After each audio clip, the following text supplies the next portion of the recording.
خلينا بقى نقول البيان الحقيقي، يعني الكلام اللي ما اتقالش. البيان الحقيقي هنا بيقول ان هو في اعاده هيكله لقطاع الكوره، بمعنى هيغيروا رئيس لجنه التعاقدات، هيغيروا رئيس لجنه السكاوتنج، هيغيروا مدير قطاع الناشئين، هيتغير المدير الرياضي. كل دول يا جماعه هيتغيروا، كل دول خلاص باي باي مع السلامه. ايه تاني هنعمله؟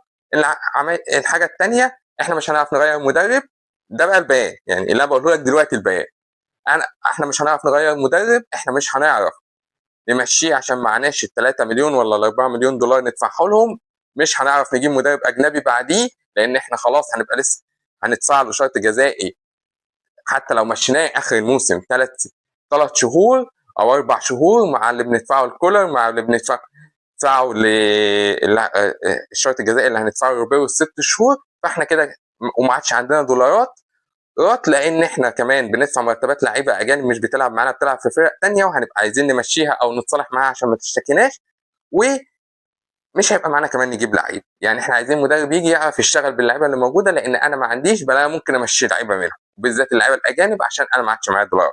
طيب احنا كنا يا جماعه مراهنين على ان احنا هنجيب شويه فلوس حلوه من البطولات، بطوله افريقيا، ولو لعبنا انتر كونتيننتال وبناء عليه نقدر نكمل ضخ ونقدر نكمل في الميزانيه. فبرضه ده نسوق، وكل سنه وانتم طيبين. طيب اي صفقه دولاريه جايه، او لو هنعرف نجيب مدرب دولاري، احنا وكرم اخلاق رجال الاعمال، لو في حد ناوي ان هو يدفع ويشيل، ده لو اصلا ما اضطرناش نضغط عليهم عشان يدفعوا ويشيلوا، ان هم يخلصونا من اللعيبه الزياده والشروط الجزائيه، لان احنا ما عادش عندنا دولارات فعلا، وما كناش عارفين نجيب لعيبه في الباسكت.